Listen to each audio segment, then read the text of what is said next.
tidak boleh ambisius, dilaksanakan apa adanya sesuai syarat-syarat titik. Jadi itu seperti menanam pohon, nggak mungkin kita pengen cepat tumbuh, ada buahnya, ada daunnya, bunga, kita tempeli, nggak mungkin. Kita bisanya itu hanya merawat dengan menyirami, memberi pupuk, lalu dikenakan matahari. Jadi proses itu secara alami, nggak mungkin kita ingin cepat-cepat.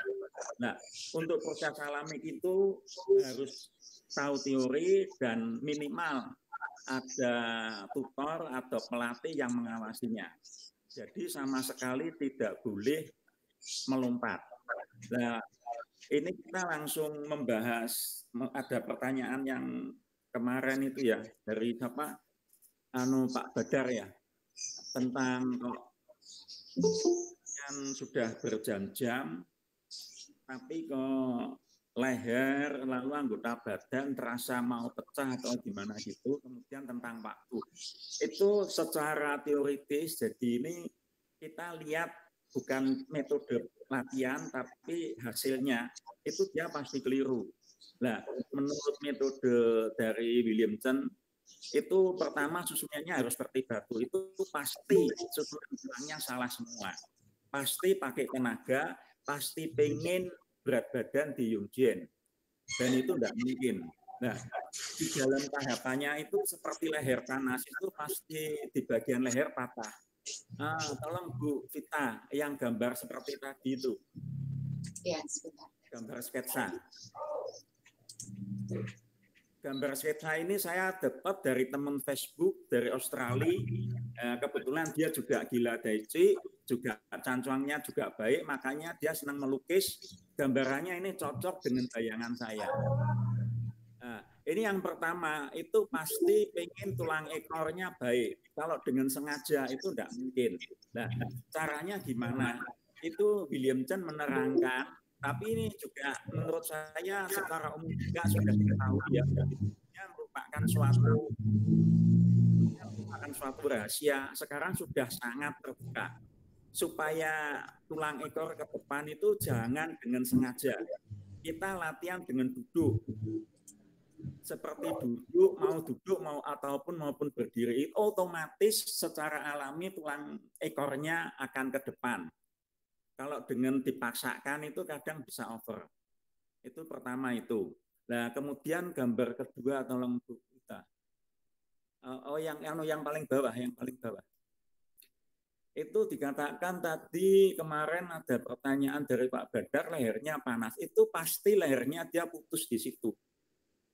Kalau leher putus di situ, otomatis walaupun dipaksakan lidah menempel langit-langit, itu istilahnya semu. Karena lidah menempel langit-langit itu alami, tidak dengan sengaja.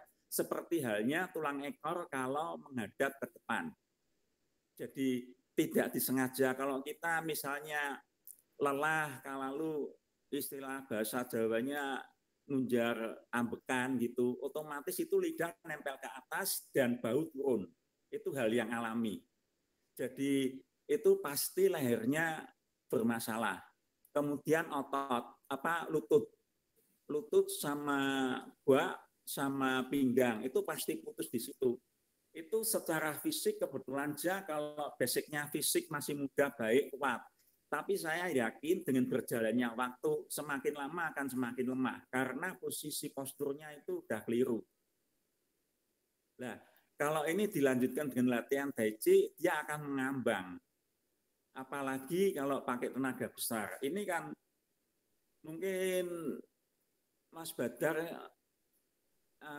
ingat waktu kita sama Pak Suharjono, sama Pak Heru, sama almarhum Pak Syekbing pertama kali ngadakan seminar di UGM Jogja, itu kan pernah dorong saya dengan posisi yang relatif santai, lalu Mas Badar dengan kuda-kuda yang kuat mendorong kan tidak bergoyang. Kemudian saya ingin maju, tetap maju. Kemudian tahun 2017 atau 2018 waktu di Purwokerto, Pak Badar sama Koh Ahyung mau mendorong maupun apa kan tidak bisa, malah tersudutkan dengan posisi yang tidak enak. Ya karena itu, jadi dalam hal ini sebelum latihan Tai Chi, cancuang itu harus baik, betul, dan benar. Ya, kebetulan sekarang ini kan udah terbuka, jadi apa adanya yang saya pelajari itu saya sharing di sini. Jadi ini metode dari William Chen, istilahnya perda, tiap provinsi lain. Bisa saja mungkin aliran Tai Chi lain, metodenya bisa saja lain. Cuma kebetulan cara berdiri ini yang dari teman Facebook ini cocok dengan saya. Jadi kalau pertama kali latihan itu pasti atasnya yang keras, bawahnya lemah. Kemudian dengan latihan terus dia ada peningkatan. Kemudian yang ketiga itu secara umum dia sudah bisa mengendap. Nah, mengendap ini relatif. Maksudnya relatif itu kalau dibandingkan dengan orang biasa dia sudah baik, tapi dibandingkan yang lebih tahu dia masih kurang. Nah, yang gambar keempat itu yang warna ungu itu relatif dia sudah keseluruhan baik. Jadi secara fisik, secara gravitasi berat badan itu dia sudah di kaki semua. Tapi secara energi, jadi ini tingkat lanjutan nanti ya kalau ada yang berminat serius, itu secara energi dengan latihan nafas C-nya itu, tapi dalam hal ini William Chen dia sama sekali tidak menyinggung C karena dia ngajar di Amerika, jadi C itu kan sangat abstrak. Tapi secara teoritis itu C-nya dia udah di akarnya C itu udah di tantien. Ya, akarnya berat badan itu di kaki. Jadi dalam hal ini akar yang nyata secara fisik itu dikatakan yang itu di Yongjian, tapi akarnya yin, im itu C itu di tantien. Ya, ini untuk tingkat lanjutan. Tapi minimal kalau kita latihan seperti ditanyakan juga waktunya, waktu yang ideal itu pagi antara jam 5 sampai jam 7, lalu kalau sore sekitar jam 4 sampai jam 6. Ya. Kemudian latihan, ini nanti ada contoh dari video saya yang memang berminat serius, itu jadi ada cara-cara waktu kita dari posisi kaki mepet, tolong Bu Vita yang video ke-1, Bu. Atau yang duduk dulu aja, jadi ini diulang kembali secara cepat untuk refreshing. Yang ada duduk.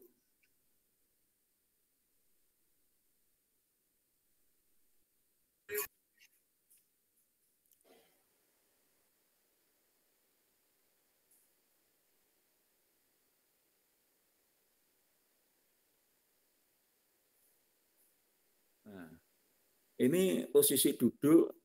Kursi yang tinggi itu kursi bar itu, yang biasa ke diskotik biasanya tahu. Nah, sebelum itu latihan yang di depan dulu. Coba yang lebih depan lagi, Bu. Yang pakai yang kecil.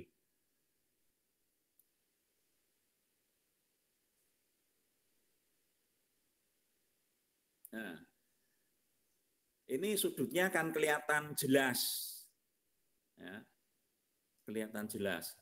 Kemudian kalau yang tinggi tadi itu kita sudah latihan beberapa saat, itu sedikit aja langsung lurus. Nah, ini sepengalaman kita ya dengan petunjuk dari yang lebih senior, kalau kita berjalan, jadi cancuang ini per bagian bisa kita latih setiap saat, per bagian.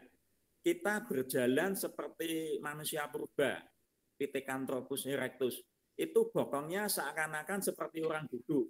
Untuk pertama kali mungkin kelihatan lucu atau aneh. Tapi kalau kita tiap saat, tiap kita ingat berjalan, kita latihan begitu, otomatis nanti posturnya cenderung lebih pajar. Nah, itu yang saya lakukan tiap saat kalau saya ingat. Jadi tulang ekor itu relatif lurus ke depan secara natural, tidak dengan disengaja. Kalau dengan sengaja itu kadang over karena kita punya emosi, ingin yang terbaik, ingin yang sempurna. Nah, Itu sudah tadi, ini hubungannya dengan gambar tadi. Jadi ini kalau kita lihat harus saling terhubung ya dengan gambar sketsa tadi, Bu Vita, tolong. Gambar sketsa.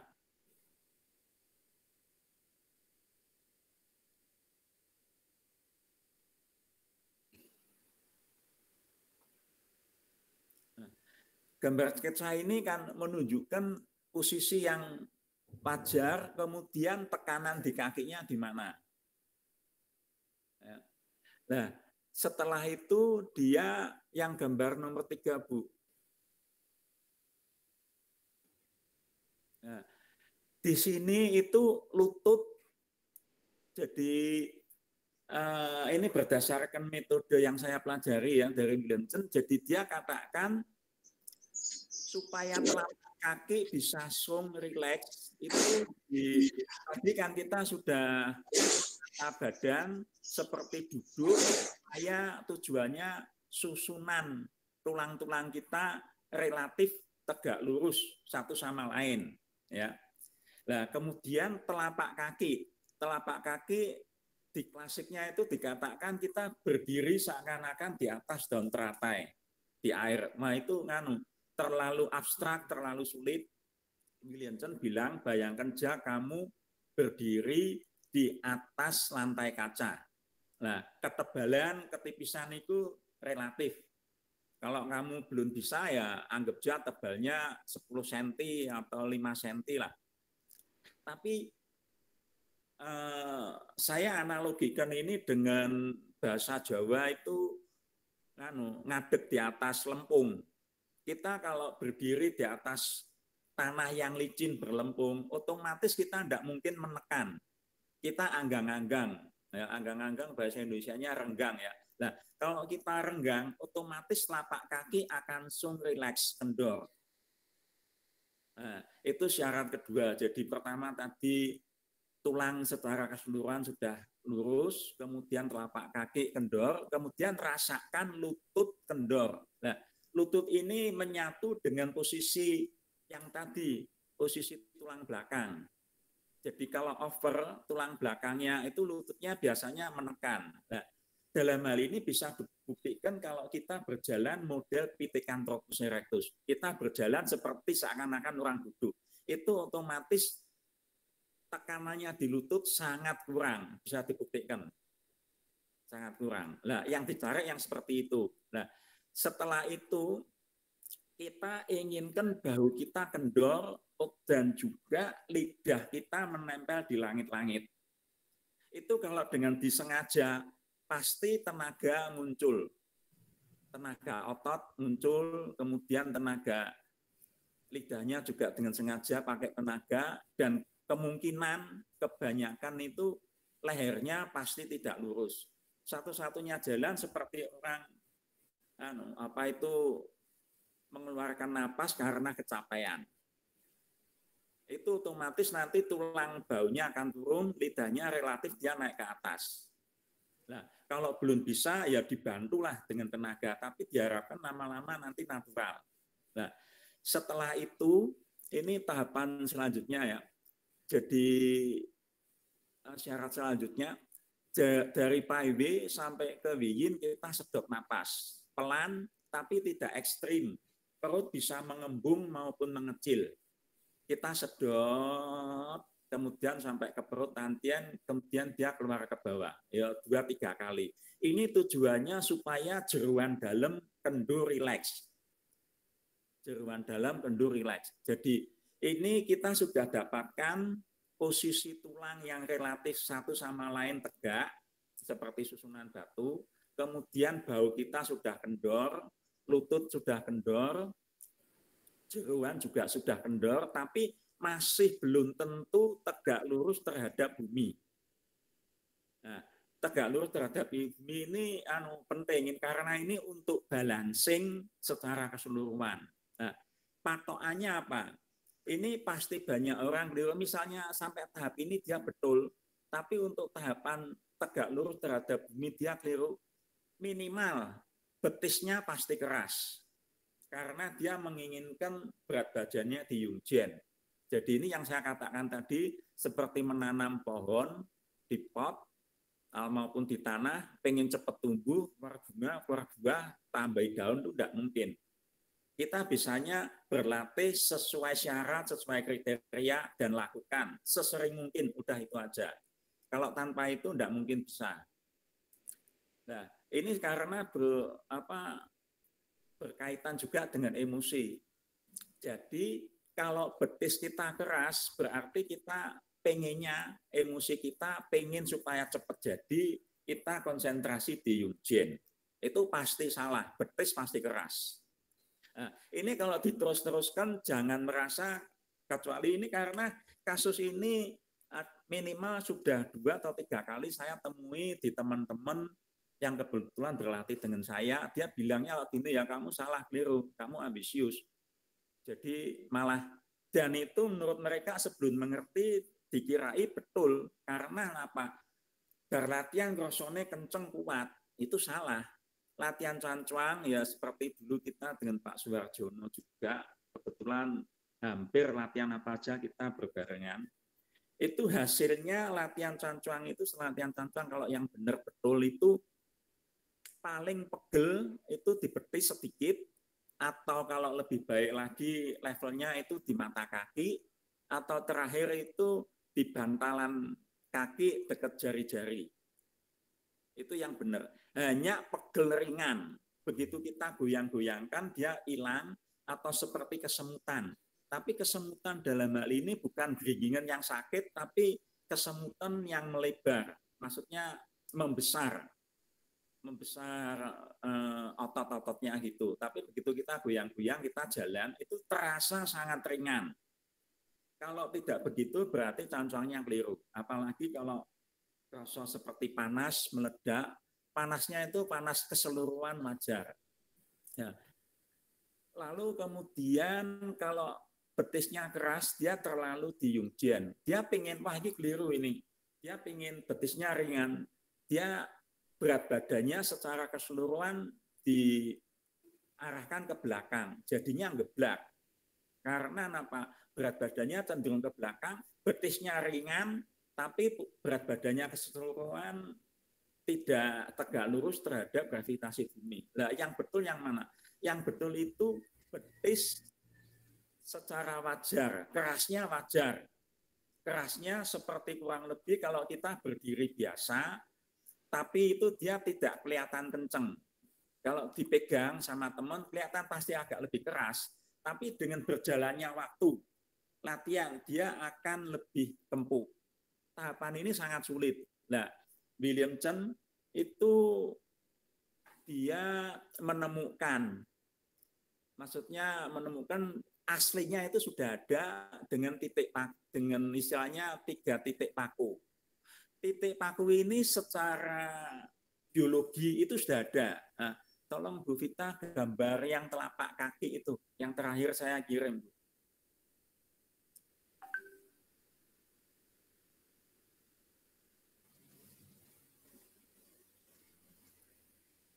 Jadi sama William Chen dia ada tahapan pakai istilahnya 3 titik paku. 3 titik paku itu otot utama. Ini secara biologi ada. Nah, ini saya temukan juga. Ini juga saya temukan juga dari teman Daiji juga. Kalau kita berpikir di Yungjen dan kita belum mencapai ke itu, betis pasti keras, berat badan ke depan. Itu salah.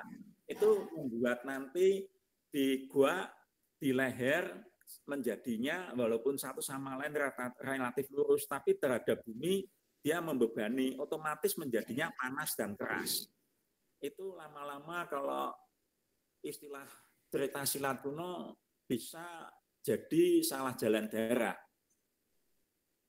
Tapi juga tergantung fisik. Kalau fisiknya kuat mungkin jangkanya lama. Tapi karena bertambahnya usia, fisiknya melemah, nanti malah bisa menimbulkan sakit. Nah, tahapan untuk mencapai ke Yungjen itu William Chen dia ngajari pakai 3 titik paku. 3 titik paku itu yang gambar ungu itu secara alami memang ada. Jadi dia di jempol, kemudian di bantalan, kemudian di tungainya belakang. Nah, kalau kita konsentrasi di situ, otomatis itu kurang lebih bisa di tengah. Nah, dengan berjalannya waktu, nanti lebih kendor, otomatis berat badan kita di Yungjen. Nah, ini sepengalaman saya bagi mereka yang rajin latihan, sehari itu 40 menit pagi, 40 menit sore, dalam sekitar waktu 6 bulan itu kurang lebih bisa merasakan ini. Tapi harusnya ada senior yang ikut mengawasi. Jadi tidak keliru. Jadi pertanyaan-pertanyaan dari Pak Badar itu otomatis kalau kita menjalankan semua syarat-syarat ini tidak terjadi, pasti benar. Jadi kalau lewat tahapan ini otomatis saya di Yungjen, kalau di Yungjen otomatis betis kita keras secara wajar.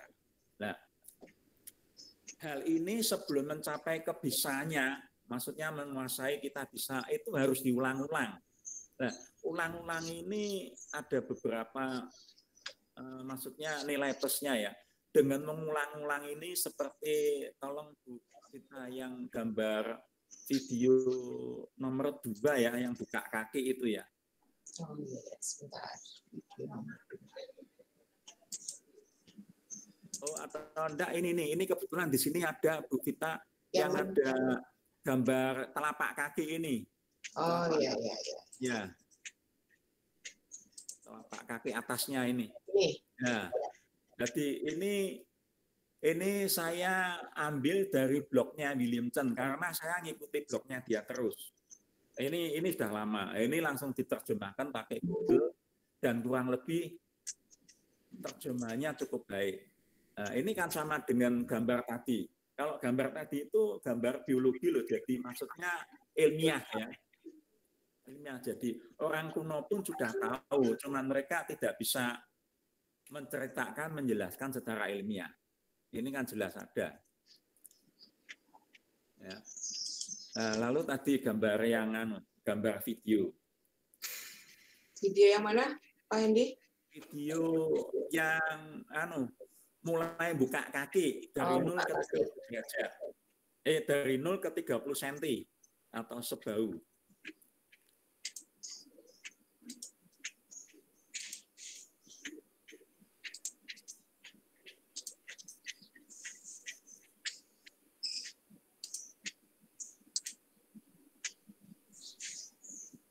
Jadi ini untuk latihan lebar kaki itu tergantung level dan usia.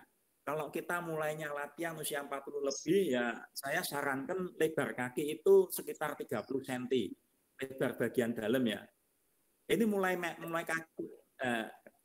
Ini dari 30 ke 60. Latihan ini diulang-ulang karena ini tujuannya selain kita membentuk jarak yang benar, itu juga latihan buka, nutup, sama latihan berat badan. Ini dari 30 ke 60. Nah, yang dari 0 ke 30. Kalau saya sekarang latihan dari 0 ke 30. Jadi kaki yang video lainnya, Bu. Video yang sebelumnya ini. Yang nomor 1, yang nomor selanjutnya. Ya, nomor 2 kelihatannya. Oh, bukan. Bukan ini ya? Kan yang sebelumnya. Sebelumnya, bentar. Kok nggak ada ya? Sebelumnya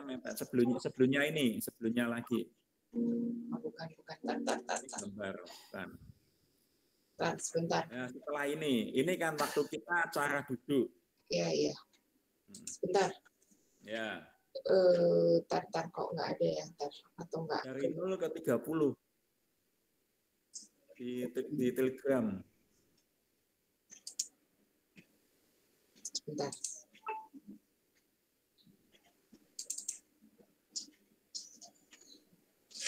Jadi latihan ini untuk pemula mungkin membosankan, tapi bagi mereka yang gila cantuang, gila DC ini mengasihkan karena kita berlatih terus tiap saat membuka dan menutup pangkal tulang paha terhadap tulang duduk, lalu merasakan lututnya kendor, lalu merasakan tulang ekornya itu ke depan secara natural.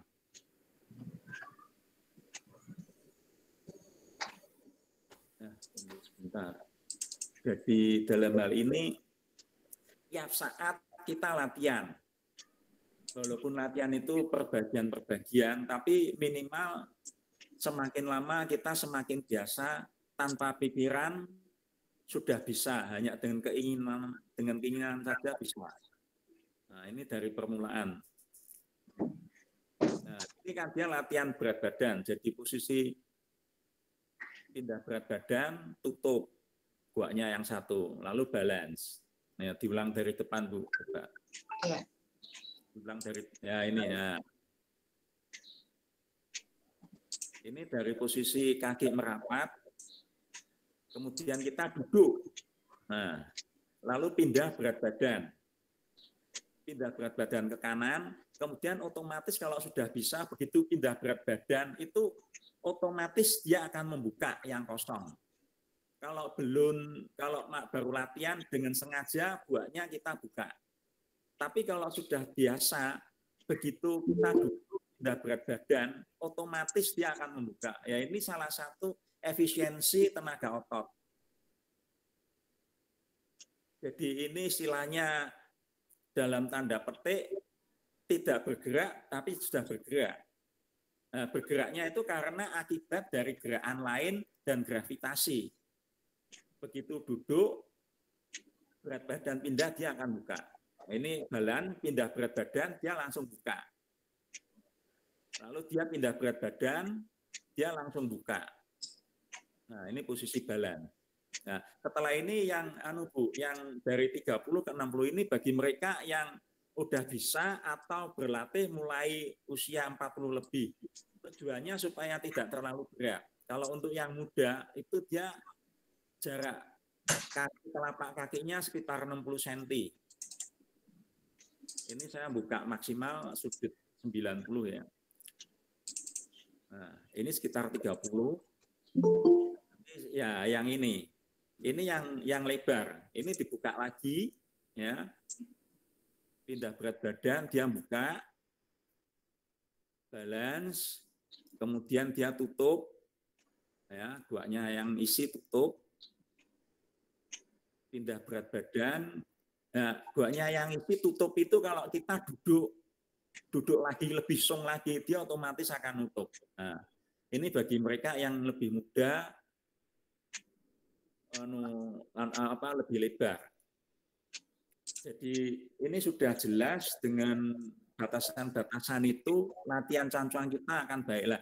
Ini dilakukan berulang kali tujuannya supaya gua kita terlatih, lalu kita terbiasa memindah berat badan dan terbiasa memperhatikan diri sendiri.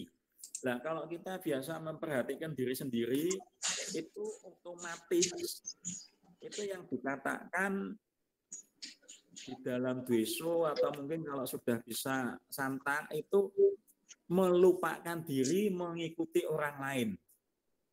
Kok istilahnya kok paradok. Nah, itu disebabkan kita melupakan diri mengikuti orang lain karena kita sangat peka. Kita sangat peka karena terbiasa memperhatikan diri sendiri. Itu tidak sadar kita akan peka.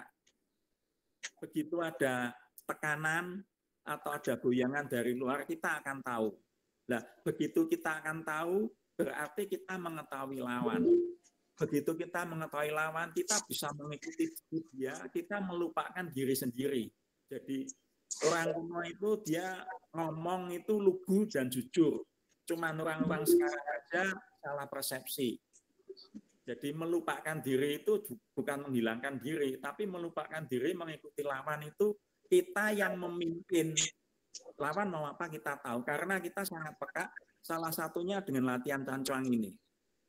Jadi latihan cancuang ini sangat-sangat penting dan utama, karena membentuk posisi postur yang baik, kondisi yang benar, kepekaan yang lebih baik, dan secara tidak sadar Ci kita akan meningkat. Nah, Ci ini meningkat nanti dikombinasikan dengan nafas kalau secara fisik kita sudah baik, betul, dan benar. Ya. Kemudian ada lagi fenomena, ini bisa diterangkan sedikit lagi ya, fenomena kenapa lawan merasa kita seberat gunung ataupun kuat seperti akar pohon. Padahal kita merasakan ringan lincah seperti kucing. Ini satu peristiwa dengan dua fenomena yang paradok. Nah, karena tadi itu jadi bisa ringan lincah karena kita terbiasa anggang-anggang tujuan telapak kita itu kendu. Otomatis kalau kendu itu kita lebih peka. Tapi karena kita sung, berat badan kita di bawah. Ini hal yang paradok tapi bisa terjadi. Nah, otomatis lawan akan merasakan kita berat karena kita sung, berat badan di bawah. Ini kita bicara secara fisik belum kecil. Nah, sebaliknya karena kita terbiasa anggang-anggang, badan kita ringan, mau maju-maju. Jadi dalam posisi secara fisik kita itu lebih lemah terhadap lawan. Lemah dalam hal ini bisa berat badan, bisa dari usia, dari bisa fisik, juga kekuatan. Tapi karena kalau kita balancingnya baik, sudut antara tangan kita atau badan kita yang nempel dengan lawan, secara fisik itu seperti susunan batu tadi, susunan seni batu. Jadi secara fisik itu tidak memungkinkan, tapi mereka bisa bertahan yang kecil. Karena apa? Di situ ada berat badan, balancing, dan energi yang menetralisir. Makanya kadang ada ahli dajik yang sudah tua, didorong yang muda tenaganya kuat, tidak bergoyang. Karena apa? Secara fisik mereka kelihatan postur fisik lemah, tapi energinya di dalam itu sudah dinetralisir. Nah, itu tinggal keinginan si yang tua aja, tinggal mau diteruskan atau diam. Atau kalau diteruskan pasif, lawannya akan jatuh sendiri. Kalau diteruskan aktif, ya mungkin bisa terpental. Gitu aja. Jadi ini latihan cancuang sangat basic dan penting, harus diulang-ulang. Misalnya tidak ada waktu, tidak bisa latihan dari cancuang, latihan cancuang harus. Nah, ya ini cukup sekian yang saya terangkan. Nanti ada, oh gini Bu Vita, ya. Ada video lain yang 5 basic. 5 basic. Bentar. Latihan cancuang yang video. 5 basic itu yang mana ya? Yang tangannya goyang-goyang. Yang di depan pusar, depan dada. Ini? Bukan? Ya. Ini enggak kelihatan. Coba. Oh ya.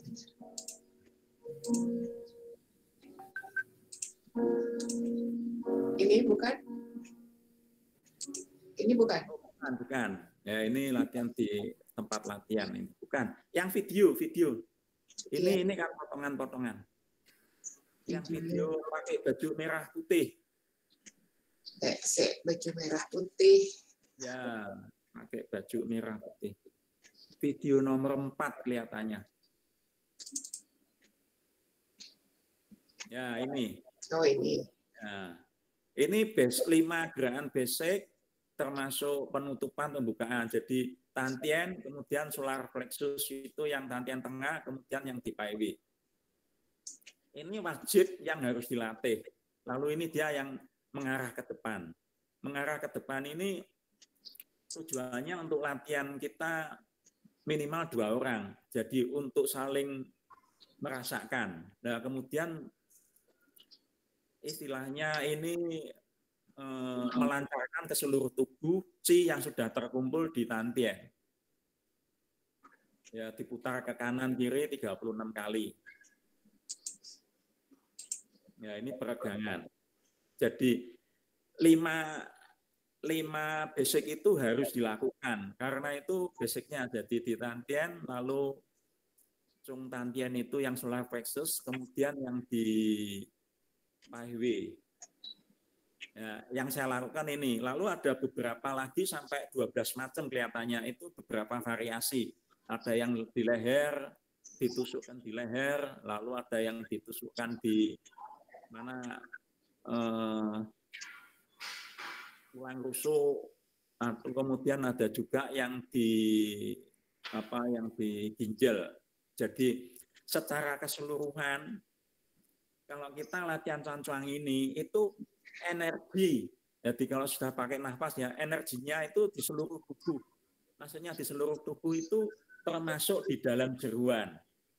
Termasuk di dalam jeruan. Karena ada latihan lain, ya yang ini mungkin spesialisasinya Pak Heru ya, dia Duna, itu untuk kesehatan. Jadi istilahnya mengarahkan Qi ke 5 elemen tubuh atau kemana aja, diarahkan khusus untuk kesehatan. Lah, kalau cancuang ini kita latihan Qi mengalir di seluruh tubuh.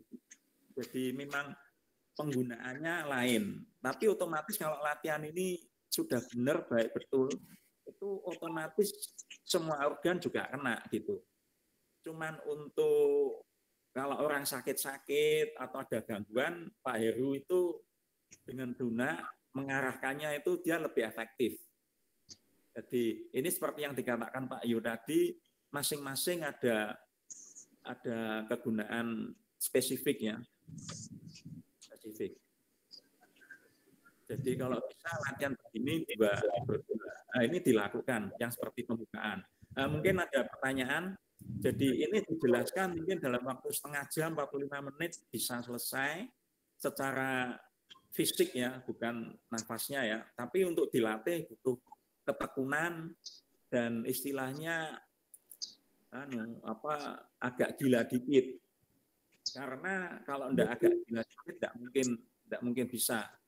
Ya ini bisa tanya pengalaman Pak Suharjono karena Pak Suharjono kebetulan berbarengan terus dengan kita itu. Cukup sekian Pak Yu, mungkin ada pertanyaan? Ya. Bertanya. Ya silakan. Yang kemarin itu yang saya ikut lututnya mau pecah itu sudah saya lampaui itu. Jadi itu terjadi sekitar tahun pertama saya latihan cancuang. Waktu itu kayaknya cuma 30 menit buatnya. Terus tahun kedua pindah lagi bahunya yang sakit-sakit. Terus tahun ketiga ya naik-naik. Ini tahun kelima di leher dan terakhir sudah mendekati persendian leher dengan kepala. Jadi itu pedangnya di situ. Jadi yang di bawah udah nggak terasa lagi. Terus untuk yang telapak kaki itu ya saya alami juga. Jadi telapak kaki itu panas. Cuma ya menurut saya orang benar itu kalau melalui salah. Jadi teori yang tadi benar, cuma menurut saya nggak mungkin dicapai dalam hitungan bulan. Jadi perlu jam terbang, yaitu perlu kegilaan yang menurut saya nggak mungkin sehari cuma 10 menit, 15 menit latihan kok bisa merasakan titik-titik kaki. Sedangkan ya mungkin salah saya juga sih, latihan udah 5 tahun kok nggak mudeng-mudeng. Tapi saya yakin ya itu resiko saya, walaupun kesasar saya tetap latih. Saya yakin suatu saat saya insya Allah dapat. Terus untuk tung itu maksudnya gimana? Terus tung itu didapat dengan cancuang atau dari latihan jurus?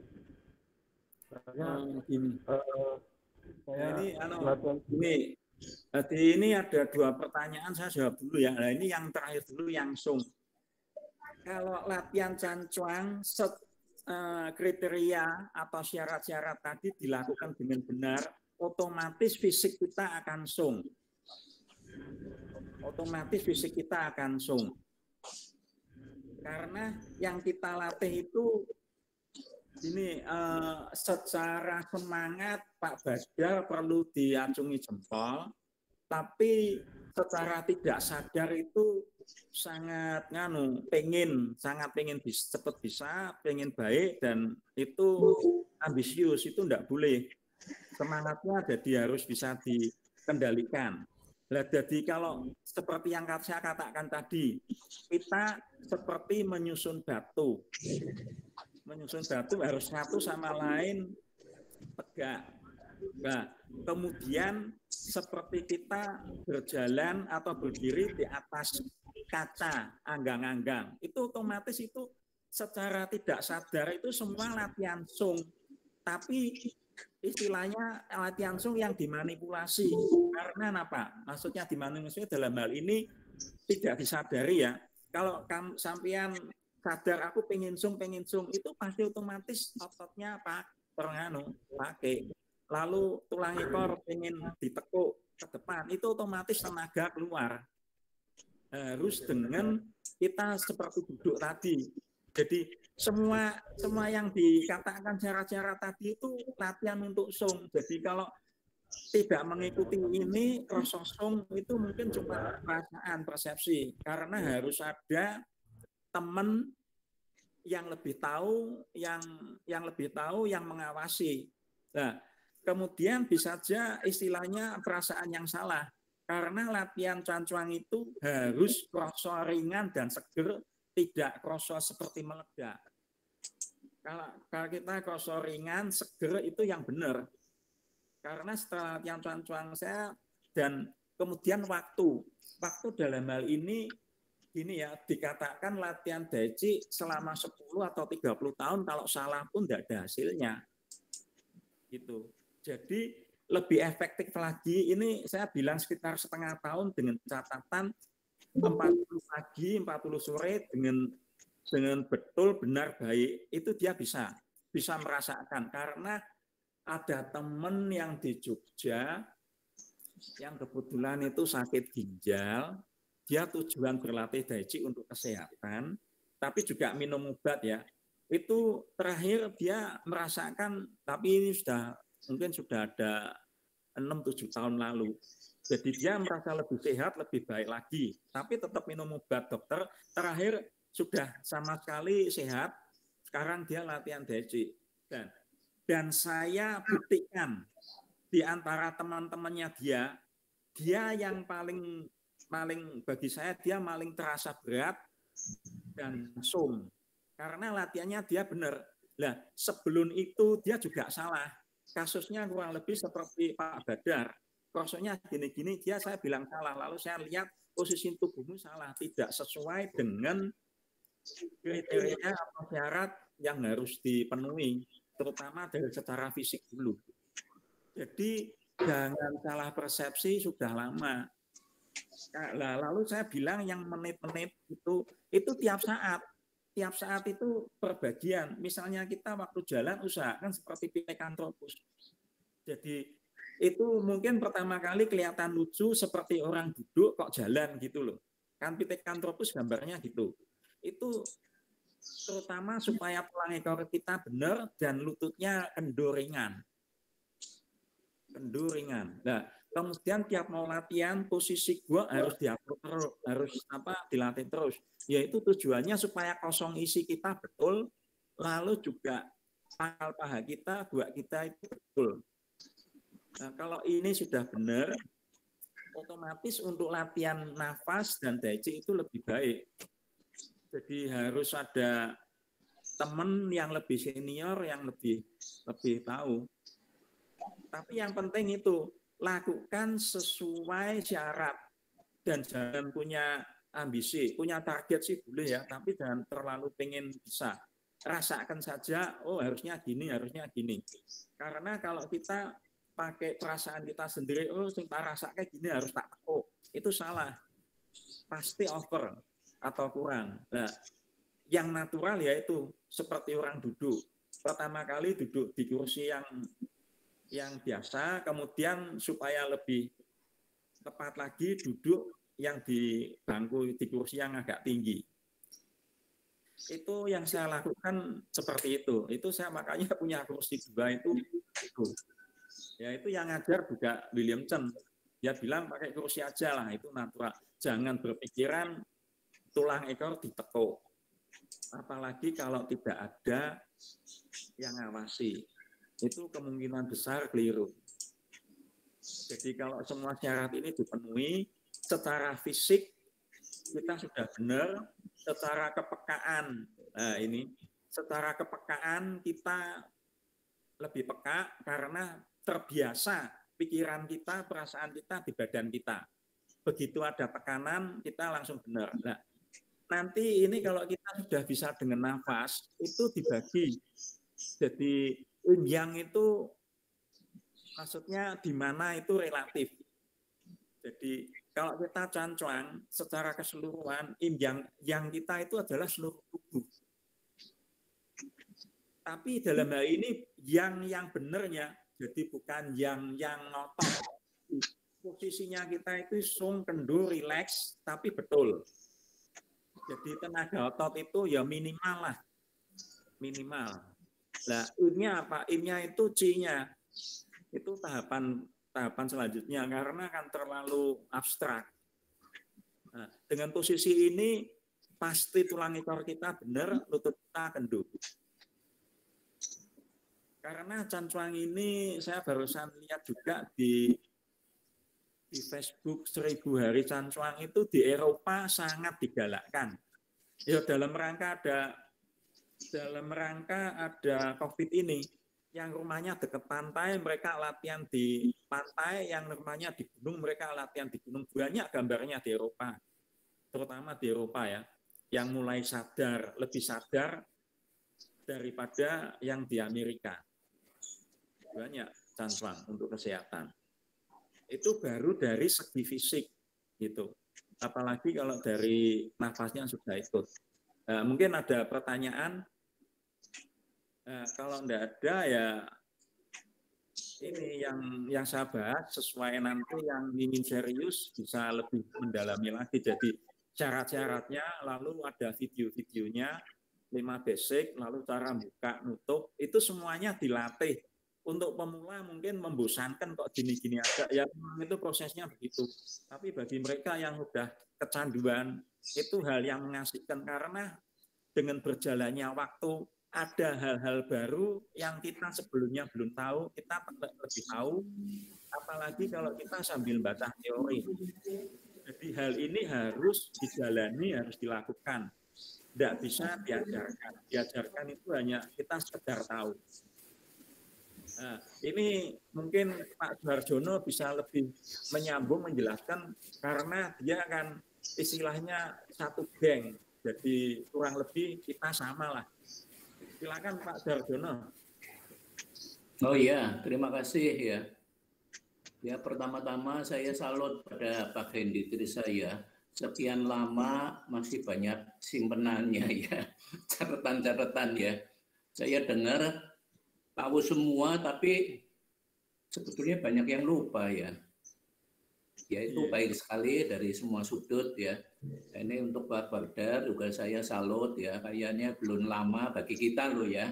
Belum lama bergabung, tapi semangatnya memang luar biasa. Ya, tapi teori Tai Chi itu sebetulnya intinya di Yin Yang. Ya, itu harus keseimbangan. Nah, mengenai Pak Bardar ini, apakah latihan cancuang makin lama waktunya, makin cepat hasilnya? Ya ini yang saya bahas ya. Sebetulnya semua itu tidak demikian ya. Jadi cancuang itu latihan waktunya. Kalau waktunya panjang betul ya, makin berisi. Tapi kalau benar ya. Tapi kalau sekali latihan makin lama, 1 jam dengan 3 jam, itu pasti 3 jam hasilnya lebih baik, itu belum tentu. Ya, belum tentu juga. Yang penting sebetulnya kalau benar, mungkin 1 jam sudah cukup daripada 3 jam, tapi mungkin ada kurang tepat gitu ya. Jadi semua kita tukar pikiran, ada waktu ya bisa nanti kalau ketemu bisa ya saling sharing lah. Ya, semua ada kelebihan dan ada suatu kekurangan juga ya. Seperti saya ya mendengarkan Pak Hendy ini, wah ingat kembali. Dia ini menekankan sebetulnya body mekanik itu sebenarnya yang pernah saya bahas ya. Ini kita sudah sebulan lebih. Ya kalau memang yang senang ya, kok itu aja sebulan lebih kita hanya bahas Tai Chi Jise. belum 24 jurus, belum 37 jurus, belum 42 dan lain-lain. Tapi keliru, kalau jurusnya makin banyak bukan makin tinggi. Ini kita tuh bicara akan meningkatkan level. Ya, meningkatkan level loh.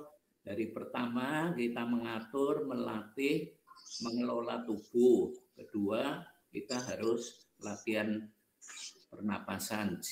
Ketiga, kita baru pakai batin, pakai inian. Nah, ini hampir 2 bulan ini kita latihannya di situ. Jadi bukan dari jurusnya. Jurusnya hanya 1. Nah, dari 3 unsur ini, Pak Heru, Duna itu lebih mengutamakan adalah jikungnya. Nah, saya, yaitu pernapasan perut digabung dengan gerakan hanya tangan, naik turun tok. Yaitu dilatih berkali-kali, baru kita bisa menyelami apa itu Tai Chi, apa itu dalamnya Tai Chi. Lah Pak Hendi, sebetulnya postur tubuh gampang, Cancong, hanya begitu. Ya bahkan sudah bisa 42 jurus. Tapi ternyata tidak semudah itu. Dia bisa dianalisa begitu detail. Ya, selama 20 tahun, 30 tahun, dia nggak bosan-bosannya cari bahan-bahan yang berkaitan. Nah inilah ya yang dinamakan ilmu Tai Chi, ilmu dalam itu harus kita tekun, telaten, putar otak, dan masing-masing orang punya bakat sendiri dari sudut masing-masing. Maka dari itu saya ngomong kita menerimalah yang kita belum menguasai, saya belum tahu ya yang baik. Ya, untuk menambah bekal kita itu baru bisa nanti step by step lebih maju. Ya, ini ada satu istilah ya. Dalam saya bisanya bahasa Mandarin ya, Inggrisnya ya jelek ya. Kadang-kadang kita di kebun kita besar ya, menanam pohon. Senang ya tiap pagi nanam, apalagi masa pandemi ya. Tahu-tahu pohonnya banyak sekali seperti hutan. Itu maksudnya apa? Kita latihan Tai Chi, tahu-tahu kita mencapai satu level, satu tingkatan. Nah itulah sikap kita terhadap latihan semua ilmu ya. Ya ini yang spesifik adalah Tai Chi seperti itu. Ya seperti itu. Kita tiap hari latihan, kita tiap kali membeneri yang tidak benar, kita tanya, menghormati yang lebih tahu. Kalau kita sudah tahu, yang nggak usah dicela, biarin aja. Oh kita dalam arti sudah tahu. Ya, atau seperti kesempatan ini ya kita dia gratis semua. Kalau kita tidak saling menghormati, bagaimana ya? Seperti Pak Hendi, dia latihan begitu lama. Yang dia tahu dikasihkan semua. Saya dengar itu tidak ada yang bohong tuh. Ini tuh sangat berharga bagi kita. Ya, kita nggak perlu harus menempuh 30 tahun cari Master William Chen, nggak perlu. Dengar dia aja sudah seperti saya ingat lagi. Oh iya, dulu ada ini. Ya, seperti itu ya. Nah, itu seperti kata tadi ya, Sung. Ya, ini juga mendalam sekali. Setiap saat, setiap level kita beda-beda ya. Yang paling umum Sung itu latihan jurus harus Sung, yaitu 9 persendian harus rileks. Nah, itu baru tingkatan umum. Ya, belum apa-apa. Nah, Sung itu bisa dilatih dengan latihan pernapasan perut. Nah, itu bagaimana caranya? Ya, satu tingkatan lagi. Sung bisa dilatih dengan hanya pikiran, inian. Itu bagaimana? Yang belum mencapai, yang nggak tahu termasuk saya. Nah, maka dari itu kita harus menghargai orang itu levelnya tidak kelihatan. Begitu bersentuhan atau ketemu, kita baru tahu dia ini levelnya di atas kita. Nah, kita kapan bisa ke situ juga nggak bisa maksa. Ya, nggak bisa memaksa ya.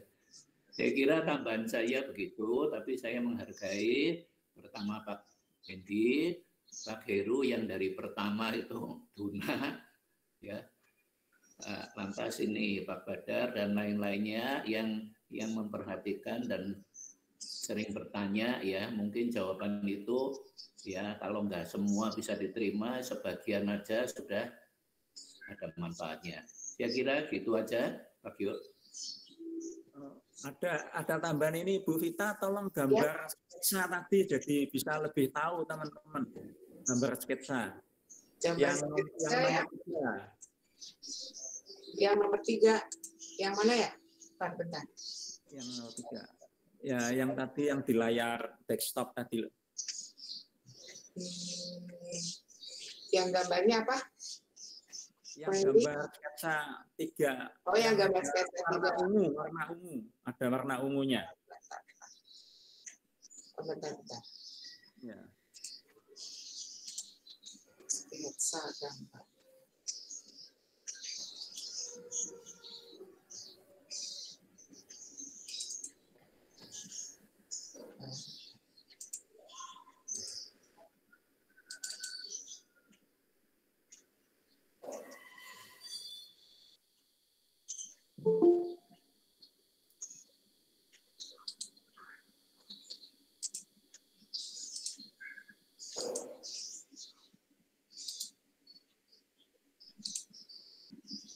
Ya, tadi sudah dimunculkan.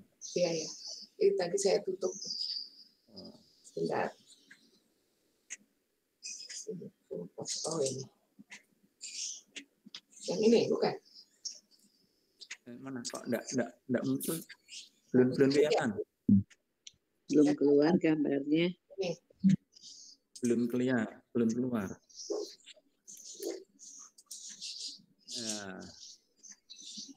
Nah, kalau ini kan tadi posisi ini kan seperti dilatih kalau kita duduk ya supaya tulang ekornya posisinya betul ya. Ini yang paling bawah, Bu.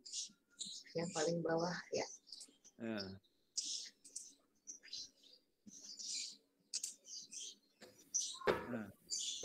ini kesalahan-kesalahan. Ini kalau gambar ini sekarang kan tersebar umum di Facebook. Tapi bagi mereka yang tidak mengerti walaupun latihan, dia pengertiannya bisa salah. Yang benar yang mana tidak dijelaskan. Itu loh. Nah, kalau ada sharing lisan dini baru bisa. Ini posisi yang pangkal paha itu kalau dia dipaksakan itu sujudnya lebih besar dan tulang ekornya over. Nah, itu otomatis pahanya keras. Jadi kemudian kalau posisi lehernya tidak lurus terhadap yang lain, itu otomatis juga terputus di situ. Nah, akibatnya dia terasa lebih panas. Jadi panasnya itu istilahnya tidak merata. Latihan cancuang yang wajar, yang bisa dikatakan baik itu panas secara keseluruhan itu merata. Nah, di sini kan dikatakan yang gambar bawah ketiga, balan stronger, jadi balannya lebih kuat lagi. Kemudian terakhir sudah balan all over. Ini istilahnya yang seperti minggu lalu ditanyakan Putaung itu. Jadi ini dia udah betul-betul secara fisik berat badan di bawah, tapi bagi dia ringan, tapi secara energi dia sudah full di tantien. Ya, penggunaan dalam hal ini nanti ini kombinasi keduanya itu secara fisik tidak ada bagian tubuh yang menonjol maupun yang melesat. Jadi kita bayangkan tubuh kita itu seperti silinder, seperti botol, tapi ujung-ujung bawah dan atasnya itu membentuk setengah lingkaran. Jadi itu merupakan satu kesatuan.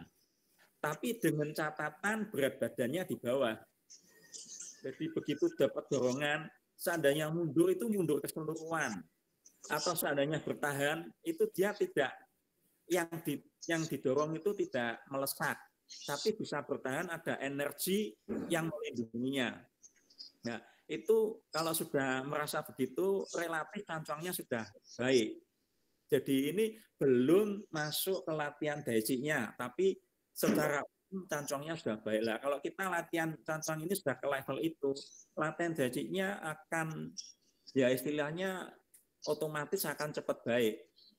Dan daiji itu secara umum, maksudnya gerakan-gerakannya itu kan hampir sama dengan gerakan-gerakan bela diri lain, karena tangan kaki kita sama. Tapi pengertian untuk mencapai gerakan itu jadinya begini, lalu energinya gimana, itu yang membedakan. Tapi bentuk secara umum lain. Nah, ini juga usulan juga untuk yang latihan punya basic bela diri lain, kalau mereka ingin meningkatkan level dengan latihan yang halus, dengan inner energy, itu bagi praktisi daiji, maksudnya yang moderat seperti saya itu tidak masalah. Karena daiji sendiri kan memang tidak ada bentuknya, tidak ada jurusnya. Kita latihan itu hanya untuk memupuk supaya syarat-syarat kriterianya dipenuhi. Tapi bentuk itu sendiri tidak baku. Dibakukan, dilatih untuk mendapatkan itu esensi dari daiji. Jadi kalau sudah bisa pakai mau bentuk pencak silat, karate, tinju itu bisa semua. Karena esensinya dia isinya udah daiji, jadi tidak masalah. Nah, kemudian untuk mencapai balance all over ini, ya ini butuh waktu dan lebih ke inian. Tapi dengan catatan ada pengawas atau ada teman yang kadang mengawasi. Nah, ini walaupun kita belum latihan khusus nafas, itu bisa dirasakan dan bisa dibuktikan. Lah, ini bisa dibuktikan seperti yang minggu lalu Pak Yohanes itu ya, yang nempel itu adalah energi.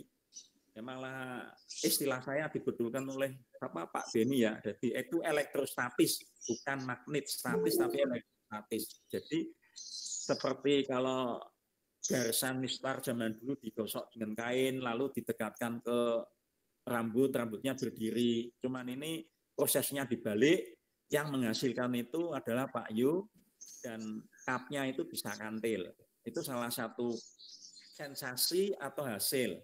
Kemudian ada juga semacam itu tapi seperti gaya tarik. Jadi kita kalau sudah level tertentu, latihan cancuang dalam bentuk seperti tantian tadi, seperti gendong gentong, itu walaupun dalam keadaan kita merem, pertama mungkin sensasinya seperti ada balon. Kemudian lama-lama kalau kita peka dengan inian, dengan pikiran kita saling mendekatkan jari, otomatis jari sama jari tidak meleset pasti kena. Karena itu dia dituntut oleh energi, jadi bukan oleh tenaga fisik. Kalau oleh tenaga fisik kita melihat, kita tempelkan ujung jari, kita merem, kita rasakan. Nah, itu salah satu hasil supaya istilahnya supaya kita lebih bersemangat. Nah, itu menandakan bahwa kepekaan kita itu naik, meningkat. Nah, esensi lainnya kalau kita kebetulan ada teman-teman latihan melingkar, ada senior satu yang di tengah, kita kemudian ada 5 atau 6 orang mengelilingi, itu kita bisa merasakan senior itu mendorong dengan posisi yang cancuang yang terakhir tadi, yang didorong kalau peka dan tahu dia akan merasa dan dia bisa membalasnya. Ini semua adalah energi yang abstrak. Ya, kalau diukur mungkin dengan teknologi mungkin sekarang bisa ya. Tapi kan ini sangat sulit untuk diterangkan. Jadi yang tahu itu mereka yang benar-benar latihan betul, benar, baik, dan bisa merasakan. Nah, ngetesnya yaitu kalau belum ada teman ya dengan tangan kita sendiri jari, kalau ada teman kita tes didorong gitu. Karena waktu-waktu dulu kita latihan juga seperti itu.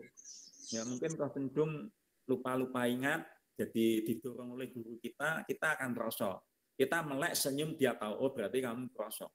Kalau diem aja ya berarti kamu belum peka, belum tahu. Jadi ini latihan ini betul-betul maksudnya ilmiah dan fair. Nah, minimal kesehatan kita meningkat. Itu paling minimal. Kesehatan kita meningkat. Jadi ada level-levelnya itu, tujuannya supaya itu C-nya kita meningkat, kita lebih peka, dan secara mentalitas, ya emosi lah, kita relatif itu lebih sadar diri. Kalau lebih sadar diri, otomatis kesabaran kita itu meningkat. Jadi tidak hanya dari sentuhan tangan lawan, tangan partner, tapi dari omongan teman atau dari omongan siapapun kita bisa sadar, oh omonganmu gini ya. Misalnya Anda enak, kita sadar. Nah, itu salah satu hasil secara emosional karena kita sadar diri terus ini. Ya, begitu penjelasan saya. Terima kasih. Ya, tanya Pak Hendi. Mohon tanya, Pak Hendi. Bisa tanya? Ya, silakan Pak. Ya, jadi pada posisi Cingse ya, apa nomor 2 tadi, gambar tadi, ada nomor 2 kan ada tuh. Gambar tadi, yang tadi, aduh sayangnya. Gambar tadi, jadi gini maksud saya, pada waktu titik berat kita di tantien, kalau kita luncurkan ke bawah kaki, yang nomor 2 ya, nah ini nomor 2 itu, nomor satu kelihatannya nomor 1. Lihat ini. Pada titik berat kita pada tantien, titik berat kita taruh pada tantien, tapi diluncurkan ke bawah ke Yungchen. Apakah itu maksudnya Yungchen? Bawah itu. Enggak, gini. Ini ada beberapa versi ya. Ini hal ini pernah saya tanyakan, dia bilang dia di titik tengah. Jadi di Yungchen, tapi ini bagi mereka yang sudah bisa. Nah, kalau bagi mereka yang belum bisa, ini pasti agak ke belakang. Jadi makanya ada tahapan-tahapan. Ini dikatakan tadi ya Pak Atta Mimi, ini dikatakan susunan tulang satu sama lain relatif lurus, tapi terhadap gravitasi bumi dia kurang tepat. Yes. Nah, makanya ada beberapa kriteria atau ada sensor. Nah, itu pertanyaan bagus, baik juga. Makanya saya jelaskan tadi ada tegak lurus terhadap satu sama lain dan tegak lurus, akhirnya tegak lurus keseluruhan terhadap bumi. Nah, bagi mereka yang sudah betul-betul lihai ya, ini analoginya seperti kaligrafi. Kaligrafi itu bagi anak SD, wah tulisan kok kayak gitu nggak bisa dibaca, jelek. Tapi bagi mereka yang tahu seni, wah itu sangat nilainya sangat tinggi lah. Bagi orang Daiji yang sudah sangat lihai, itu seperti susunan batu yang tadi tolong Bu Vita, susunan tulang batu yang sangat tidak beraturan tapi balance. Jadi ini melihat ini tergantung level. Makanya saya katakan tadi, gambar semacam ini sekarang itu orang-orang yang moderat Daiji tidak takut untuk disebar. Kamu lihat gambar belum tentu tahu. Gitu loh. Kalau tidak dijelaskan pun kalau tidak dilatih juga tidak bisa. Ya, masalahnya gini Pak Hendi, sedikit lagi. Pada waktu kalau titik Yungchen itu menjadi salah satu titik berat yang kita tuju, pada waktu kita buka kaki 30 cm ataupun 60 cm itu berubah. Gini, ini penjelasannya sudah tadi saya katakan, waktu kita balance ya dua-dua, kemudian pindah berat badan.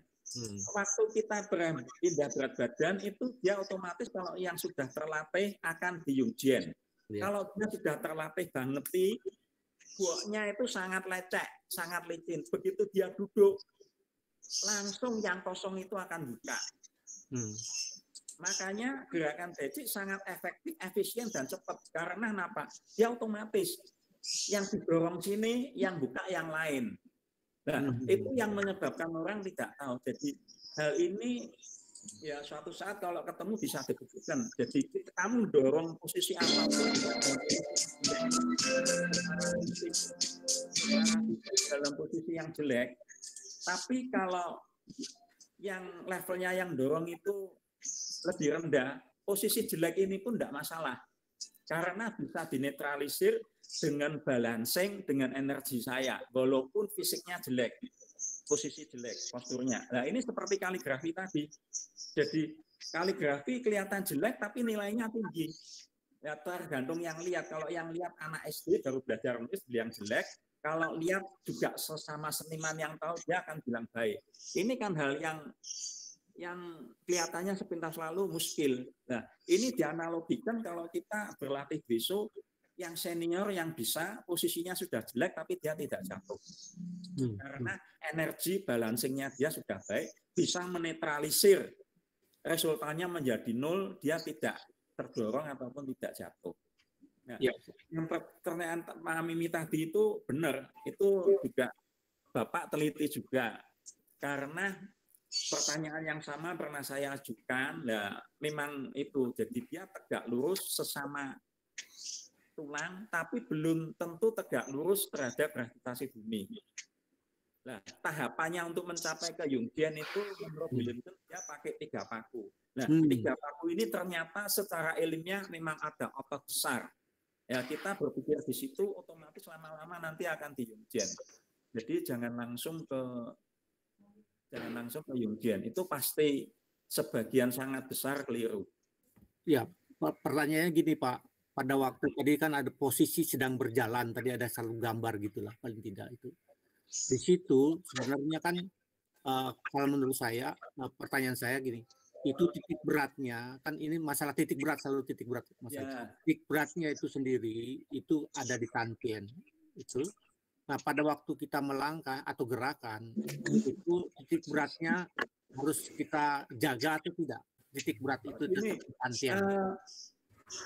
Gini, mungkin yang dimaksud ini dalam hal ini akar energi, akar tenaga, pusat maksudnya itu di tantien. Tapi akar berat badan itu di Jungian. Jadi kalau kita jalan, ini tujuan utamanya seperti yang saya katakan tadi, latihan perbagian.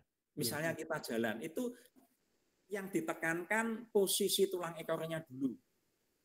Kalau posisi tulang ekornya seperti orang duduk, tulang belakangnya sampai leher itu relatif sudah lurus.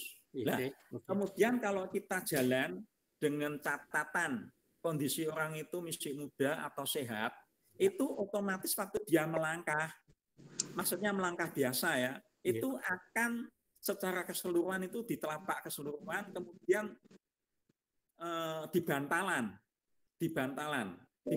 itu di daerah sekitar Jungian. Karena gini, kalau orang yang yang sudah pernah kena stroke, dia begitu melangkah kakinya terasa berat karena balancingnya jelek dan dia tidak di Jungian. Ya. Kemudian kalau orang yang kondisi fisiknya juga kurang baik, gemuk, kalau dia jalan, dia mencari balancing. Ya, balancingnya apa? Ke kanan kiri. Itu apa? Dia menumpu di 3 titik paku. Bapak bisa lihat kata orang jalan kanan kiri sambil melangkah. Jadi ke kanan mengayun ke kanan kemudian maju ke depan. Itu balancingnya pasti jelek. Karena kalau dia langsung melangkah dia tidak kuat atau jatuh, balancingnya rusak. Nah, untuk mencari keseimbangan dia mengayun kanan sampai 3 titik paku kanan, kemudian baru melangkah. Kemudian ngayun kiri, titik angka, melangkah. Karena apa? Jungiannya dia udah rusak, mungkin badannya kaku, atau tidak pernah olahraga, atau dia kena stroke, atau karena kegemukan. Bandingkan dengan anak kecil balita. Mereka lari relatif hampir jatuh, tapi tidak pernah jatuh. Karena balancing. Nah, ini satu catatan lagi ya. Walaupun mungkin terlalu banyak, tapi ini ada hubungannya ya. Jadi kita menggunakan untuk jalan, untuk berdiri, menggunakan otot, itu otomatis kita adalah menggunakan yang. Nah, tapi yang ini harus disadari, dilatih bersifat pasif. Maksudnya bersifat pasif itu dia menggunakan, ya sekedar menggunakan tanpa beban. Misalnya beratnya 5 kilo, ya digunakan tenaga 5 kilo. Nah, dengan latihan lama-lama tenaga yang digunakan itu lebih rendah dari berat. Misalnya berat kaki kita 10 kilo, waktu kita melangkah, itu kalau orang yang pernah kena stroke atau balancingnya jelek atau tidak sehat, itu tenaga yang digunakan itu pasti lebih banyak, otomatis dia akan kaku. Atau enggak, tenaga yang digunakan lebih kecil dan dia memaksa, otomatis balancingnya jelek. Nah, dengan latihan ini, otomatis itu kita menggunakan tenaga otot itu minimal. Kalau minimal, otomatis itu dia lebih sung, lebih ringan. Karena kontraksi ototnya itu sangat sedikit. Nah, di dalam daisy, hal ini maksudnya sangat ditekankan. Harus efisien, efektif. Ya, kan gini maksud saya sedikit lagi. Pada waktu kita melangkah, itu ada tenaga yang keluar. Betul? Ya. Itu kalau menurut teorinya tadi Bapak itu, artinya kan itu tenaga keluar itu yang keluar dari tantien. Jadi digerakkan oleh tantien. Seandainya kita jalan gitu. Ini saya potong dulu ya. Ya. Jadi dalam hal ini kita masih membahas tantien, membahas secara fisik. Ya. Jadi secara berat badan pakai tenaga otot tapi minimal. Ya. Tapi minimal. Karena kalau sudah menyangkut si tantien itu terlalu abstrak, kalau tidak secara lisan, maksudnya secara lisan kita ketemu yang dibuktikan itu sulit diomongkan. Kalau kita ketemu, sudah kamu mau apa? Saya pasti tahu. Nah, itu baru tahu. Tapi kalau diomongkan secara online gini itu sulit. Jadi kita bicara secara fisik yang bisa dilakukan sendiri. Jadi kalau orang jalan, dia sampai terasa berat, rosok kaki maju, atau berlari, kalau berlari mungkin terasa berat ya. Tapi kalau berjalan normal aja, berjalan biasa dia terasa berat, berarti balancingnya dia udah kurang. Ya, boleh dipotong ya, bentar ya. Kelihatannya jamnya udah mendekati jam selesai. Mungkin ada temannya yang lain yang mau ngajukan pertanyaan, 2-3 pertanyaan lagi, 2 penanya lagi ya, sebelum kita tutup ya. Karena membahas Sancuang itu asik, panjang lebar, dan tentunya yang berminat nanti akan bisa makin tahu setelah kita ada pertemuan offline ya. Kalau dengan pertemuan online memang sangat terbatas. Tapi sementara materi Pak Hendy udah saya anggap banyak sekali yang diberikan ya. Dilatih 5 tahun belum selesai itu. Jadi untuk wawasan udah bagus. Jadi materinya banyak sekali. Biasanya jarang dikasih materi sekaligus seperti ini. Nanti berapa bulan lagi boleh kita ngadakan online khusus membahas yang lebih dalam per itemnya. Ada 2-3 pertanyaan lagi, penanya lagi, silakan siapa? Koyo, sebentar Koyo, boleh ya. Dulu dong. Mumpul, ya silakan masih mumpul. Ya, video di on kan untuk diambil dokumennya. Di on kan dulu. Yang mau nanya silakan 2-3 penanya lagi ya. Videonya di on kan, mau diambil dokumentasi ya. Nanti kalau ada minat kita bahas lagi di kesempatan yang lain. Mungkin waktunya kita atur ya, tidak pagi hari supaya tidak mengganggu jam kantor atau yang mau kerja. Bisa agak sore mungkin. Ya silakan kita diambil. Baik Bapak dan Ibu, silakan. Lanjut ya. Masih ada yang tertutup minimal 90% lah. Ya. Kita terakhir ada 4950 tadi ya. Oke. Ya, mulai 3, 2, 1. Ya. Cheers. Ya. Pak Suhardono mungkin mau nambahi apa? Iya, silakan. Ketinggalan. Ya, saya kira sudah baik lah hari ini ya. Cuma cukup banyak lah. Ya. Cuma saya mau nanya sedikit Pak Hendy, kemarin kebetulan ada komen ya dari Sifu kita ya, Sifu Bill ya, ada WA. Tapi ya, saya juga nggak jawab karena saya konsultasi dengan Pak Suhardono, jangan dilibatkan dulu karena persepsi itu bisa beda. Apakah yang diajarkan Master William Chen ini versi CMC atau versi William Chen sendiri? Karena sesama murid CMC kadang-kadang beda juga ini. Ini seperti yang dikatakan, Ya. UUD-nya sama, perdanya daerah lain. Ya, Jadi, sesama murid boleh bisa berbeda ya. Seperti 3 titik ini adalah versi dia. Oh, Dan itu ya, tapi ya. secara ilmiah bisa. Ini kan salah satu tahapan yang mempermudah kita untuk mencapai ke Yungjian. Nah, kalau aliran lain saya enggak tahu. Ini versi seperti yang diajarkan dia, pakai 3 titik paku. Dan ternyata itu kan ilmiah gitu loh. Ya, maksud saya gini. Jadi apakah yang diajarkan William Chen itu mengatasnamakan CMC atau memang waktu diajarkan bukan ya? Ya, bukan diajarkan langsung dari Chen Manqing ya. Jadi versi Chen William Chen ya. Ya, Karena Chen Manqing sendiri kelihatannya tidak mengajarkan spesifik Chan Chuang. Ya, enggak tahu kalau sepintas lalu ya. Jadi ini kan tahapan dari pengalaman, mungkin dari pengalaman William Chen, dia ngajar di Amerika, kalau diajar langsung kok enggak bisa, makanya ditekankan Chan Chuang. Nah, ternyata Chan Chuang memang sangat penting gitu. Iya. Jadi ini mungkin Chen Manqing lain, bisa aja perdanya lain. Iya. Iya. Ya, tujuannya sama, cuman metode mengajarnya yang beda. Nah, metodenya lain. Ya, terima kasih. Karena kemarin ada yang komen itu bukan aliran CMC. Jadi memang dari CMC sendiri metode bisa berbeda-beda. Beda-beda, ya. Betul, ya. Ya, terima kasih. Kemudian yang lain, Kok Cianjun, Pak Badar, kalau mau ada tambah sedikit masih ada waktu. Tanya. Ya. Apakah ada efeknya kalau kita latihannya campur-campur gitu? Jadi kadang pakai CMC, kadang pakai Ya, setelah ini Pak Pur ya, yang tadi nyala dikit. Nanti setelah Pak Badar, Pak Pur. Latihannya campur-campur itu karena Daichi kan internal gerakannya halus ya. Kalau dicampur dengan yang keras itu jadinya nanti level untuk kenaikan mencapai tingkatnya jadi sulit karena akan seperti dihambat gitu.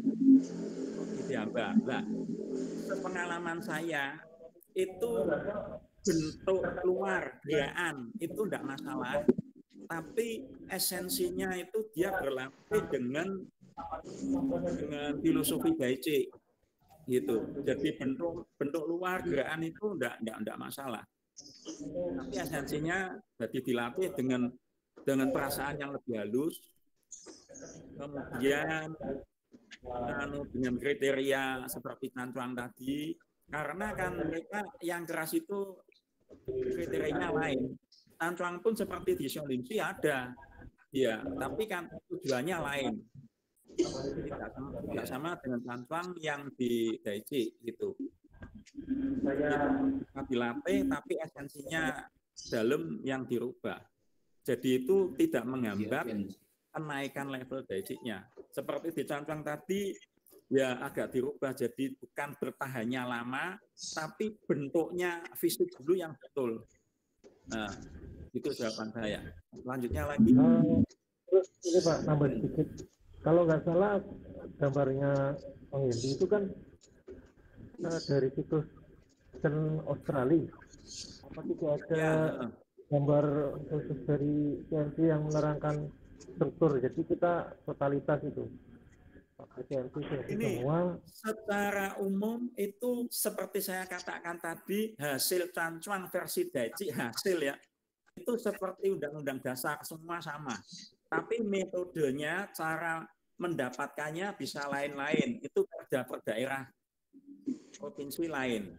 Jadi yang digambarkan dia itu saya cocok, oh ini yang saya maksud benar gitu, makanya saya buat contoh.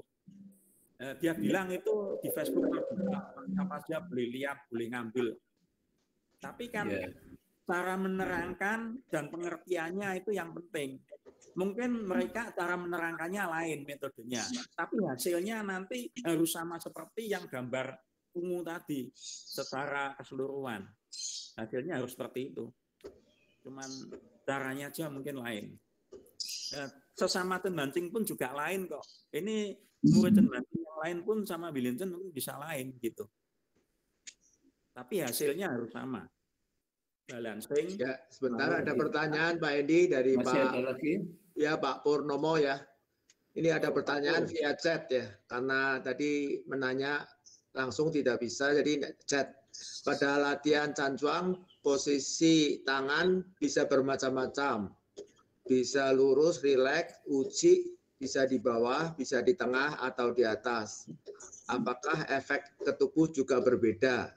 Mengapa posisi memeluk pohon yang paling populer? Jadi posisi tangan ini, apa ada efeknya beda-beda? Dan yang paling populer memang memeluk pohon ya? Apa penjelasannya? Gini, itu efeknya memang lain-lain. Jadi itu hanya fokus. Jadi kalau kita di tantien, fokusnya kita dia di tantien. Nah, kemudian memeluk pohon itu di solar plexus itu di dada. Nah, di dada kenapa kok di dada? Itu ada beberapa pendapat supaya dadanya itu relatif dia lebih kendur, lebih rileks karena diketahui dada itu adalah paling sulit untuk menghindar kalau kena dorongan. Nah, itu salah satu alasan. Jadi dilatih supaya selain kuat dia juga tambah semakin peka. Nah, kemudian kalau di otak ini secara keseluruhan ya energi otak kita supaya tambah minimal istilahnya tambah pinter lah. Gitu. Jadi itu hanya fokus saja. Makanya kan ada juga yang diarahkan ke leher. Yang di Shaolin itu biasanya di leher itu banyak karena mereka ingin tebal lehernya kuat. Jadi ini kalau sudah level tertentu variasinya banyak, ada 12, itu variasi dasar. Kemudian masing-masing orang bisa sesuka hati mau dikembangkan di mana. Kemudian ada lagi kalau yang seperti di benak itu dia diarahkan ke mana, ke ginjal, ke hati, ke paru-paru. Itu bisa saja. Jadi mereka cenderung untuk ke kesehatan. Itu hanya fokus konsentrasi aja. Tapi yang basic ya 5 itu yang utama. Ya, terima kasih Pak Endi. Ya. Ada lagi Pak Arianto kalau mau menambahkan atau Pak Bambang Halim yang ini. Cukup Pak ya. Ya, silakan. Gimana Kak Kianjun? Terima kasih. Cukup bagus ya. Lain waktu. Lain waktu kita berkumpul ya, latihan bersama ya. Pak Heru ada, Pak Heru, silakan Pak Heru kalau mau ada masukan sebelum ditutup Pak Suharjono. Pak Heru masih ada? Masih ada, masih ada kok. Jadi ya, silakan Pak Heru. Terima kasih Pak Yu. Ya silakan ngasih masukan karena rencana untuk virtual yang pagi hari ya, Senin Kamis menurut Pak Suharjono karena banyak sasana sudah mulai, di Bandung juga sudah mulai kita latihan pagi hari, di Purwokerto, kemudian di tempat lain mungkin ya, atau di Magelang juga kita akan waktu-waktu mungkin di sore hari dan waktunya nanti diatur sesuai dengan narasumber yang bisa dan harinya mungkin belum ditentukan ya Pak Suharjono ya, apakah hari apa nanti kita atur waktu lagi lah. Yang menyusul aja. Nyusul ya. Ya. Mungkin kelihatannya yang agak luang hari Jumat, Minggu gitu kalau memang ada peminat, coba nanti peminatnya kapan. Ya, terima kasih. Silakan Pak Heru. Ya, mungkin saya sedikit aja menambahi seperti apa yang tadi disampaikan. Itu memang dari CNC itu ada beberapa muridnya menyebar beberapa versi. Itu sesuai dengan apa ya, pengembangan ya, itu menurut saya juga wajar-wajar aja lah. Sesuai dengan latar belakang mereka, kemudian orientasi mereka Tai Chi itu dikembangkan untuk apa itu juga menurut saya wajar-wajar aja ya. Seperti yang terakhir saya pelajari dari Sifu Bilo itu juga secara prinsip tadi saya lihat presentasinya Pak Hendi itu juga agak beda mengenai posturnya. Tapi ini menurut saya jangan dipermasalahkan lah, nanti timbul polemik malah. Yang penting kita yakin yang mana itu yang kita latih aja. Sekian dari saya, terima kasih. Ya, terima kasih Pak Heru. Memang versi atau metode latihan bisa berbeda-beda ya. Tapi nanti pada saat setelah seseorang mencapai satu titik tertentu bisa terasa ya, memang hasilnya akan mendekati sama atau mendekati sama. Memang cara metodenya bisa berbeda-beda, seperti kita mau ke Jakarta bisa lewat jalur tol, bisa jalur lama, bisa jalur yang lain. Kalau di sini macet, mencari jalan tembus atau jalan tikus, tujuannya akhirnya kumpulnya sama ya. Kita tujuannya sama, cuman ada berbeda-beda di metode atau caranya. Dan tiap-tiap master atau guru kadang-kadang membuat metode sesuai dengan kebutuhan di lokasinya atau di muridnya ya, yang gampang dijelaskan ke murid-muridnya. Jadi metode boleh bersama, seperti tadi dikatakan itu sebagai protap lokal lah ya, protap lokal. Masing-masing pelatih atau instruktur membuat variasi cara berlatih. Seperti di olahraga lain, saya kira memang cara berlatih bisa beda-beda sedikit, tapi intinya tujuannya adalah sama. Silakan yang lain sebelum ditutup oleh Pak Suharjono. Pak Beni, silakan Pak Beni. Belum ada. Ya. Belum ada yang lain. Ya silakan Pak Suharjono, kita tutup acara hari ini untuk kemudian bertemu di acara virtual yang akan kita atur kemudian ya. Mudah-mudahan komunitas ini yang sudah cukup banyak, hampir 50, tidak bosan untuk bergabung. Dan silakan kalau ada materi yang bagus bisa diusulkan, karena rata-rata udah banyak yang berpengalaman atau jam terbangnya cukup tinggi ya. Atau ada teman yang bisa bersharing juga boleh. Silakan Pak Suharjono. Ya, selamat pagi kepada teman-teman semua. Terima kasih selama ini hampir 2 bulan ya kepada semua yang ikut bergabung, yang mendengarkan, terutama kepada pembicara Pak Heru, Pak Hendi Tirsa, yang Yok juga ya, ada beberapa yang bisa disampaikan, di-share kepada teman-teman, yang baik nanti terima, yang enggak ya enggak ada masalah ya. Kalau ini semua berminat, saya kira juga bisa dilanjutkan pada waktu yang akan ditentukan ya. Karena mulai minggu ini semua sudah latihan di lapangan, jadi mungkin yang pagi mulai minggu depan dihentikan ya. Nanti kelanjutannya melihat situasi atau keinginan dari teman-teman semua ya. Jadi kita ketahui bahwa latihan Tai Chi itu ngomong mudah yang mudah. Kalau jurus semua bisa, untuk kolektif gampang sekali ya. Tapi kalau untuk latihan dalam itu memang harus spesifik ya. Dan hanya segelintir aja yang senang dan yang bisa mengetahui. Kali ini sebetulnya ini baik sekali ya Pak Heru, Pak Hendi, itu simpenan ya. 20 tahun, 30 tahun ya, secara terbuka semua kepada teman-teman ya. Jadi kita harus hargai mereka punya inisiatif yang baik ya. Belum tentu lain orang, lain sasana bisa demikian ya, belum tentu ya. Jadi wah ini saya dapat ini mahal ya. Jadi enggak sembarangan dikasihkan pada teman ya. Ya meskipun demikian, mungkin ada juga yang kurang cocok, itu enggak ada masalah ya. Saya kira sekali lagi ya, saya ucapkan banyak terima kasih dan nanti akan diatur kembali ya. Ya, cukup sekian, terima kasih. Ya, terima kasih Pak Suharjono. Jadi untuk acara minggu depan, hari Senin Kamis, tidak ada acara pagi ya.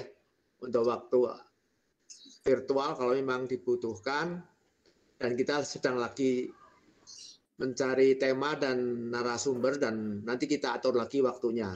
Tapi betul yang disebut Pak Suharjono tadi ya, pengalaman yang udah lama, kalau disimpan juga percuma ya. Kalau diobral memang kelihatannya dalam 1 hari nggak bisa menampung semua ya. Kalau dicek di online yang bapak-bapak, ibu-ibu bisa ngecek sendiri ya. Sekarang banyak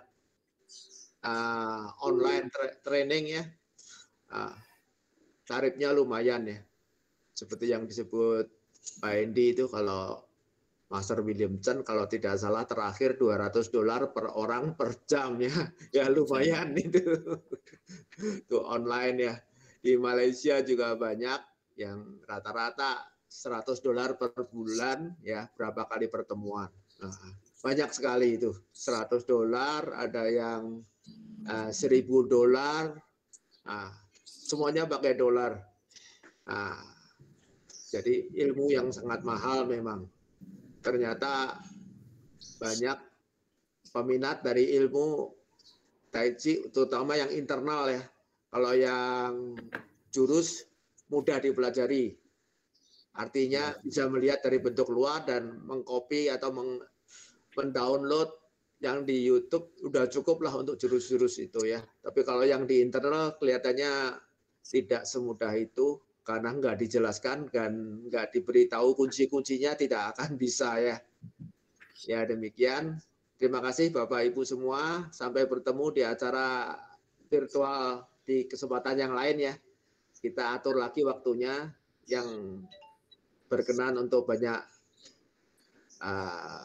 pemerhati atau peminat Tai Chi ya dan Qigong, sehingga tidak mengganggu kegiatan utama berlatih di sasana masing-masing. Silakan berkomunitas, nanti kita bertemu di acara Tai Chi bersama atau jambore. Lah di situ kita bisa melakukan sharing atau bertukar pikiran dan berlatih bersama. Biasa kalau tidak ada pandemi kita paling enggak 2-3 tahun ya ada ya.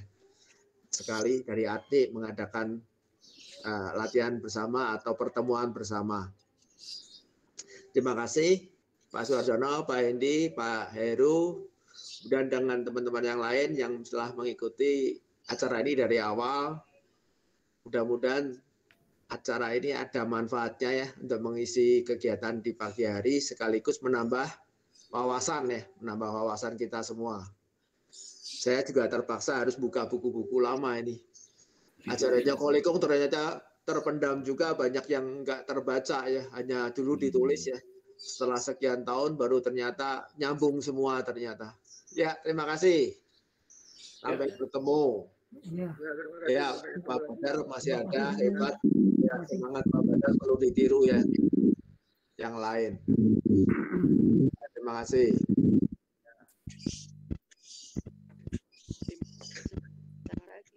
Ya.